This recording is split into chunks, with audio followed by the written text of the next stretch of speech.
Hey guys, Chris here. So let's try to navigate today in the SP 500 and the Nasdaq, and I'll give you my thoughts on the long term, but also the short term and how to navigate it. If you haven't, please like and subscribe and turn on the notification bell so you don't miss any further updates. I'll see you after the intro.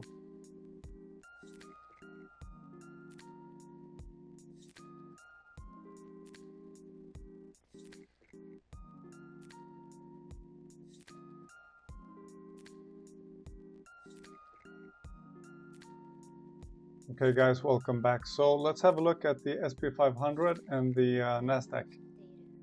If we start off on a higher time frame, in this case the daily,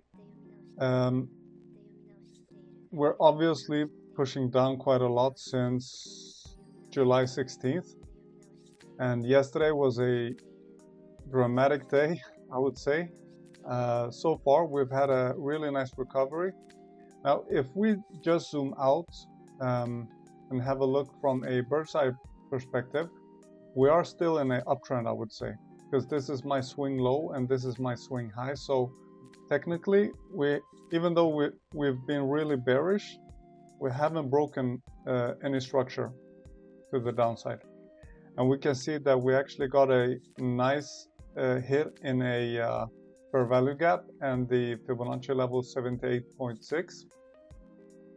And we rejected forcefully. So that is a sign of strength, definitely. Now the question is, where do we go from here? Are we going to go to all-time highs, or do we have levels on the downside?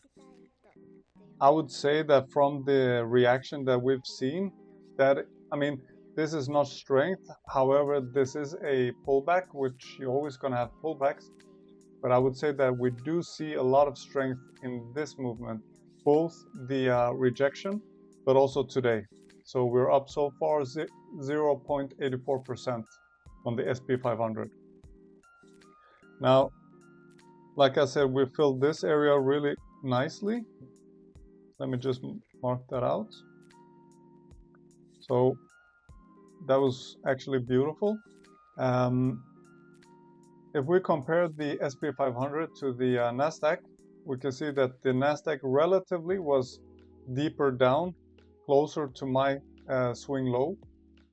But like I said, even here we are bullish. However, we are getting to dangerous territories. It was also a clean hit, not as clean as the SP 500, I would say, but we got a nice rejection and we're pumping up today almost, so we're 1% up today.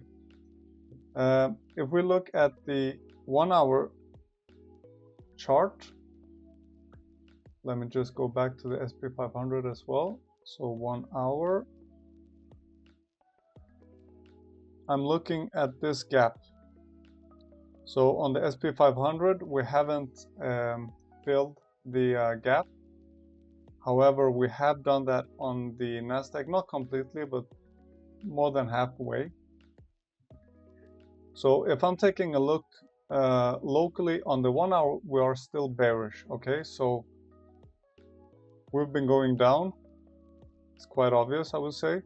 And for me, this is my last swing high, and this is the swing low on the 1 hour chart. So I'm gonna be bearish locally until this level is taken. So what I would want to see for me to feel really confident in the bullish scenario is that we go above this level and we close candles, we retrace, and then push up. Okay, now you could definitely go you could go long here yesterday, and it would have played out really nice, but you didn't have a confirmation on the a bit higher time frames, the medium time frames. Okay, the risk to reward, it could be good if your aim is here, but you should just keep in mind that we are actually still in a downtrend, and I want to see some more strength before I really believe that we're going to push through the all-time highs.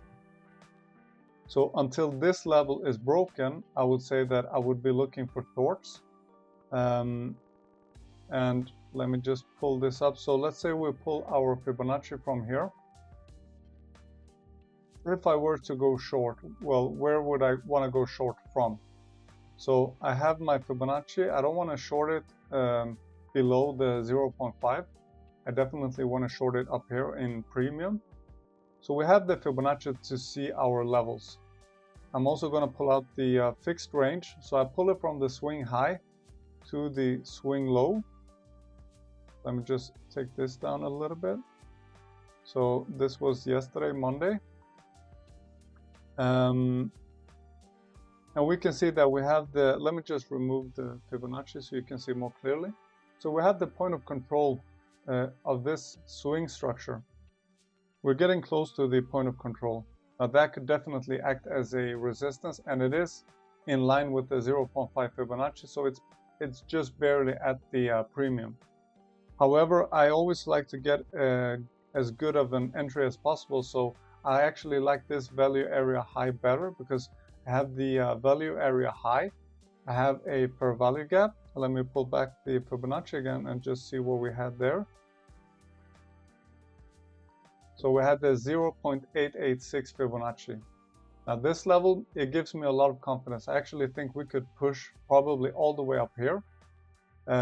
Depending on how price reacts in this zone, let me just pull that out. So I'm actually gonna mark this area. Let's take the hold for the value gap, and I'm gonna mark it red. Okay, so that for me is a key zone when it comes to my bearish plan.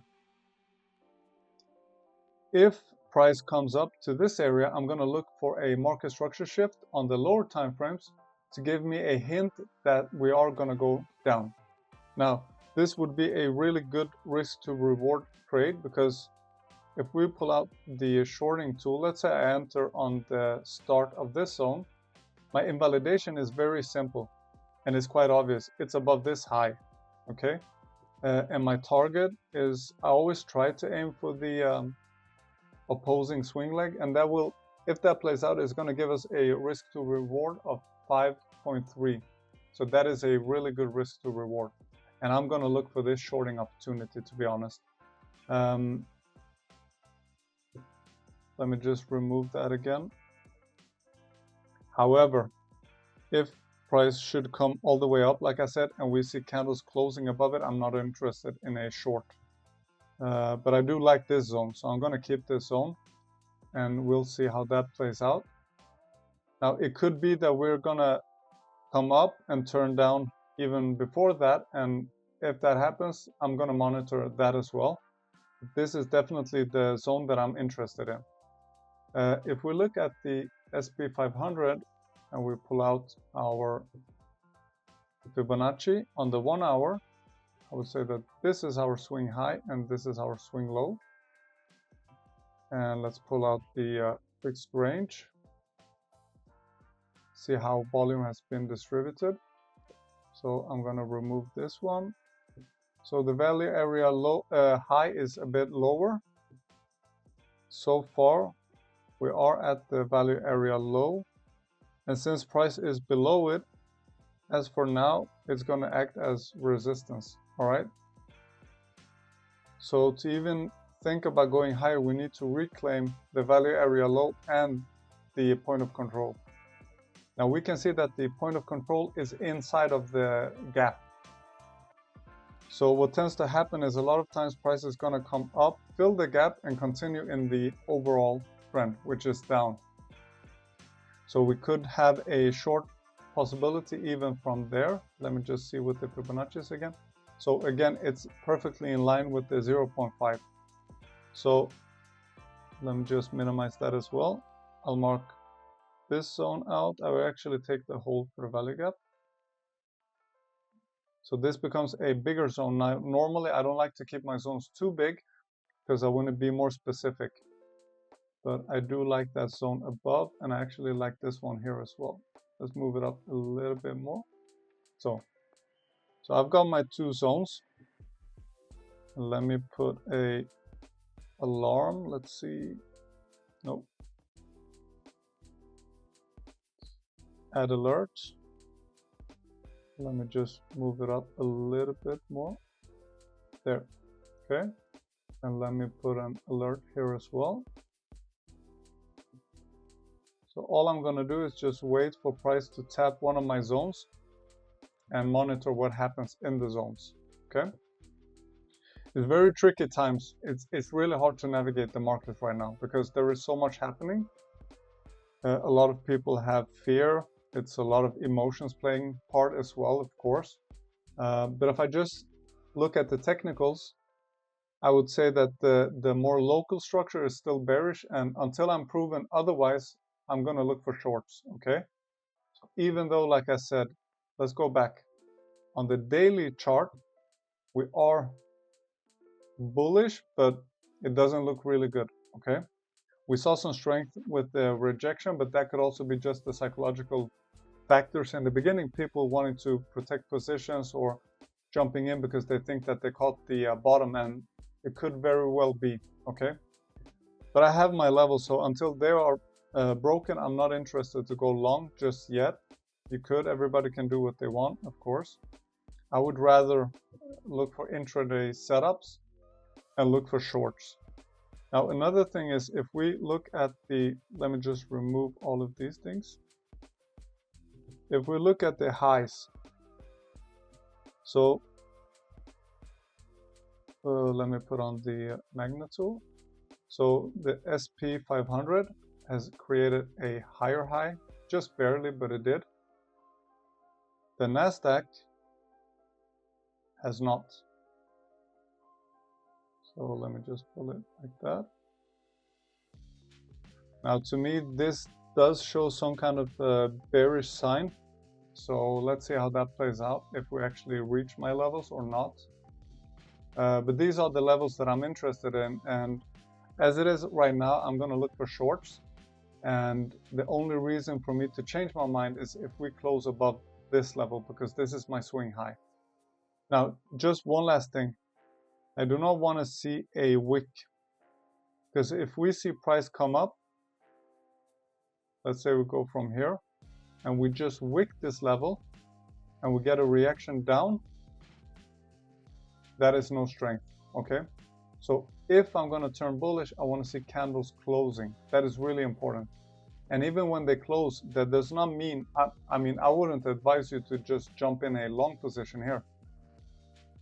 If it closes, we're going to have the market structure shift. And just after that, will I look for a retracement to go long off of. So me personally, I'm not a breakout trader, so I'm not going to jump in a long here.